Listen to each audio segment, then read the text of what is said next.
Isaïe. Ça ne suffit toujours pas. Rebelote. Troisième chant du serviteur. Mais d'où ça sort, ça? Dieu va changer ici de tactique. Plutôt que de mettre le chant du serviteur après avoir rattrapé son peuple pour le forcer à croire, cette fois-ci, il commence par le chant du serviteur et ensuite, il prend Israël par les épaules, il le secoue, il dit « Mais crois-moi quand je veux te consoler !» Et c'est ainsi que vous verrez dans le deuxième chapitre de notre lecture d'aujourd'hui, Dieu qui reprend l'histoire sainte, qui va leur parler d'Abraham, qui va leur parler de l'Éden, et qui va leur dire « Mais ça y est, je vais le faire !» et qui va même parler de Léviathan, de la lutte du bien contre le mal, comme s'il voulait forcer son peuple à croire en lui. Bon, mais ça, ce sera le chapitre 51. Avant, il y a le chapitre 50, et c'est ce que je vous disais, c'est ce troisième chant du serviteur qui, pour le coup, devient de plus en plus troublant. Enfin, vous allez voir. Isaïe chapitre 50 et 51.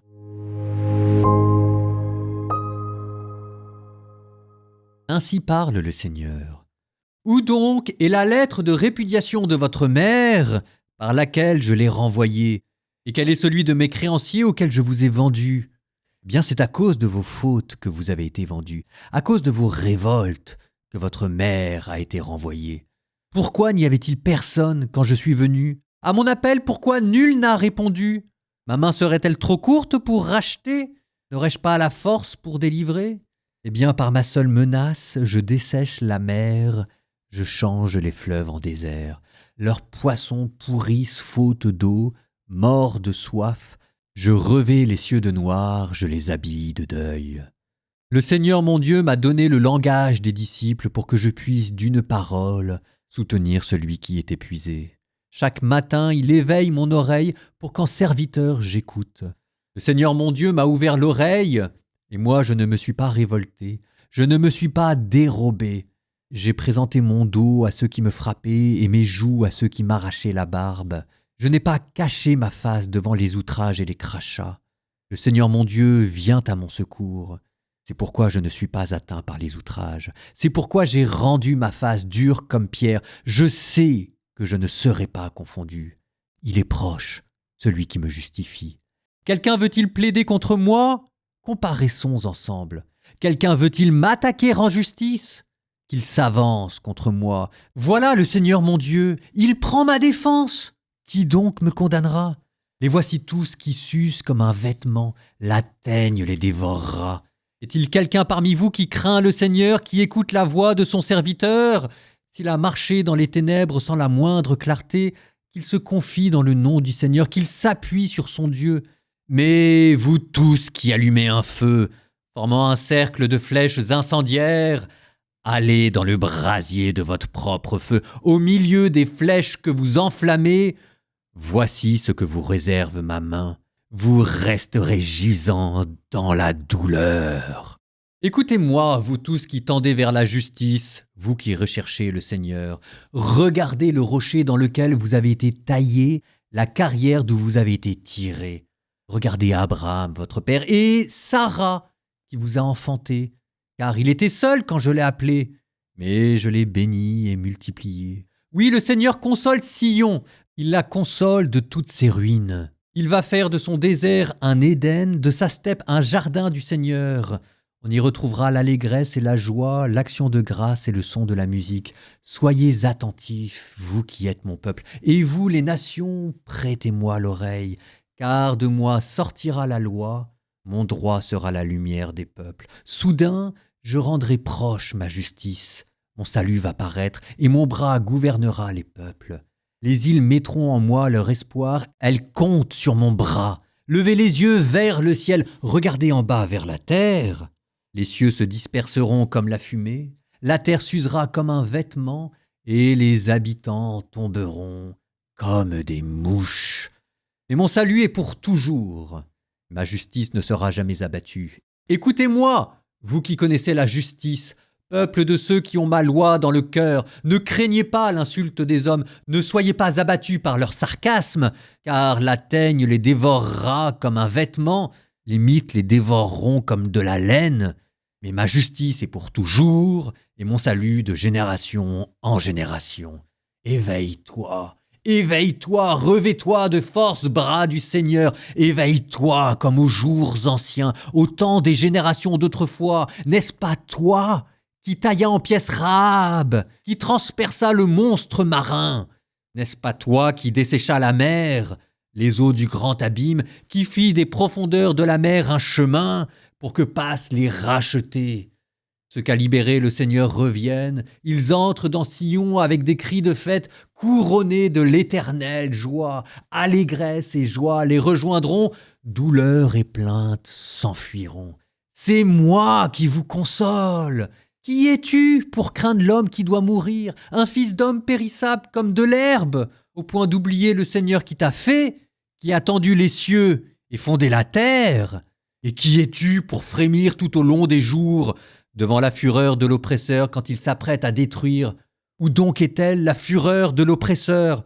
Bientôt le prostré sera libéré, il ne mourra pas dans un cachot et le pain ne lui manquera pas. Moi, je suis le Seigneur, ton Dieu, qui soulève la mer et fait mugir ses flots, et son nom est le Seigneur de l'univers. J'ai mis dans ta bouche mes paroles, et je t'ai couvert de l'ombre de ma main, quand je plantai les cieux et fondai la terre, quand j'ai dit à Sion, tu es mon peuple, réveille-toi, réveille-toi, debout Jérusalem. Tu as bu de la main du Seigneur la coupe de sa fureur, tu as bu jusqu'à la lie la coupe du vertige. Personne qui la guide parmi les fils qu'elle a enfantés, pas un qui lui prenne les mains de tous les fils qu'elle a élevés. Ce double malheur t'a frappé, qui t'en plaindra? Le ravage et la ruine, la famine et l'épée, qui t'en consolera?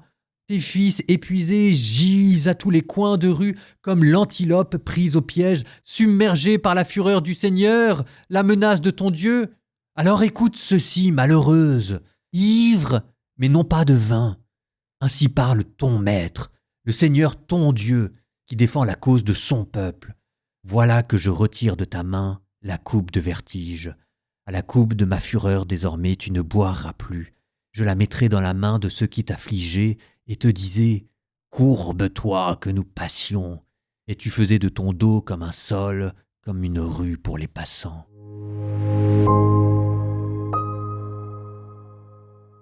Je reprends ce troisième chant du serviteur.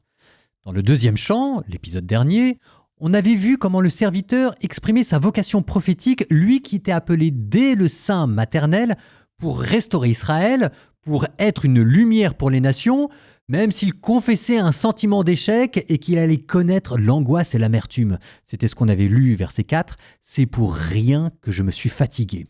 Le troisième chant que vous avez entendu vient d'approfondir cette dynamique, mais cette fois-ci en mettant l'accent sur l'obéissance du serviteur face à la souffrance. Nouveauté aussi, il parle à la première personne. Voilà que ce serviteur a une langue. Verset 6, « Je n'ai pas caché mon visage aux outrages et aux crachats. » Enfin, le Messie, c'est pas comme si on n'en avait jamais parlé, mais c'est là quand même la première fois que vous l'entendez parler. Mais la première fois que le Messie m'a parlé dans la Bible, c'est pour dire qu'il ne refuse pas la souffrance. Regardez comment il continue. « Le Seigneur Dieu m'a ouvert l'oreille et moi, je ne me suis pas dérobé. » Au temps de Jésus, on aura choisi entre deux visions de Messie. Un Messie militaire, conquérant, qui va rétablir la paix par la force. Et puis un autre Messie souffrant, auquel personne ne veut croire, sauf Jésus. Et on se dit, mais il allait trouver où cette idée? Ici, dans Isaïe, vous venez d'entendre la première fois que Jésus a parlé. Alors même, si on va dans le détail, le Seigneur Dieu m'a donné le langage des disciples pour que je puisse soutenir celui qui est épuisé. L'arme de ce Messie à venir, ça va pas être le bouclier, l'épée et la guerre, ça va être la parole. Une parole qui relève, qui soutient et qui console. C'est comme ça qu'il aura la victoire. On continue. Chaque matin, il éveille mon oreille pour qu'en disciple j'écoute. Le principe de son service, de sa puissance de consolation, va résider dans sa vie spirituelle, dans l'intimité qu'il va avoir avec Dieu. Lui qui chaque matin va se tourner vers Dieu et chaque matin, Dieu va lui donner la parole de réconfort à dire. Vous en souviendrez quand on vous dira de Jésus qu'il priait la nuit et que le matin il partait prêcher. Et c'est là qu'on entend le verset dont je vous avais parlé au début. Le Seigneur Dieu m'a ouvert l'oreille et moi je ne me suis pas révolté, je ne me suis pas dérobé. Ça veut dire que ce serviteur va connaître de la bouche de Dieu lui-même quelle va être sa mission. Et manifestement c'est une mission qui sera difficile au point même qu'il aurait presque envie de ne pas l'accomplir comme s'il allait y laisser sa vie, mais qu'il va l'accepter. Et ensuite, on continue, c'est toujours quand même de plus en plus troublant. Hein. J'ai présenté mon dos à ceux qui me frappaient et mes joues à ceux qui m'arrachaient la barbe.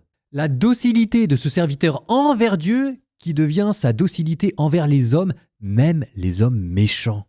Qu'est-ce que vous voulez que je vous dise ? C'est exactement ce que Saint Pierre dira de Jésus. Insulté, il ne rendit pas l'insulte. Maltraité, il ne rendit pas l'outrage.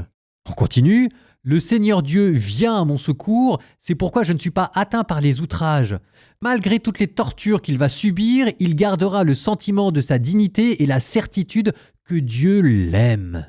C'est pourquoi, verset 7, c'est pourquoi j'ai rendu ma face dure comme pierre, je sais que je ne serai pas confondu. J'ai rendu ma face dure comme pierre, ici ça indique la détermination, la force d'âme, la volonté. Et c'est exactement ce que Saint Luc dira de Jésus, quand on dira de Jésus que tournant sa face contre Jérusalem, il prit un air résolu et déterminé. On vous dit même, verset 8, « Celui qui me justifie est proche ». Ça veut dire qu'il y aura une justification, une réhabilitation finale de ce serviteur malgré l'épreuve qu'il va subir. On ne sait pas encore ce que c'est, hein. Mais ça veut dire que même au plus profond des outrages, le salut sera à 2 doigts de lui. Vous avez vu comment on a progressé de chant du serviteur en chant du serviteur ? Comment est-ce qu'on est passé 2e chant d'une vocation prophétique universelle à maintenant 3e chant, un chant individuel, une acceptation volontaire de la souffrance injuste, même si on ne sait pas encore très bien ni pourquoi ni comment. Et c'est pas terminé, mes petits bichons. Parce que des chants du serviteur, il n'y en a pas 3, il y en a 4. Et oui, il y en a un autre à venir. Ça va être quoi là ? On ne sait plus. On a déjà l'impression d'être parvenu au sommet. Eh ben non, il en reste encore un. Non, vraiment, Isaïe, on pourra dire ce qu'on veut, hein, vous êtes peut-être fatigué parce que c'est peut-être le 50e, 60, 70e chapitre de prophétie, mais vous sentez bien que là, c'est même pas génial. C'est divin cette affaire, cette figure du serviteur. Obscur, on ne sait pas très bien d'où ça vient, ça a été annoncé nulle part, c'est une sorte de hapax et voilà que petit à petit, chant après chant, elle commence à se préciser et à se préciser dans des termes qui sont bizarrement familiers. On attend le 4e avec impatience. En attendant, il est l'heure de prier. Au nom du Père et du Fils et du Saint-Esprit, Amen. Seigneur, je ne suis qu'un lointain reflet de ton Fils, je ne suis qu'un pâle écho de Jésus-Christ, mais je te demande de ressembler à ma toute petite mesure, mais quand même un peu à ce serviteur. Fais que je sois docile envers toi pour être docile envers les hommes.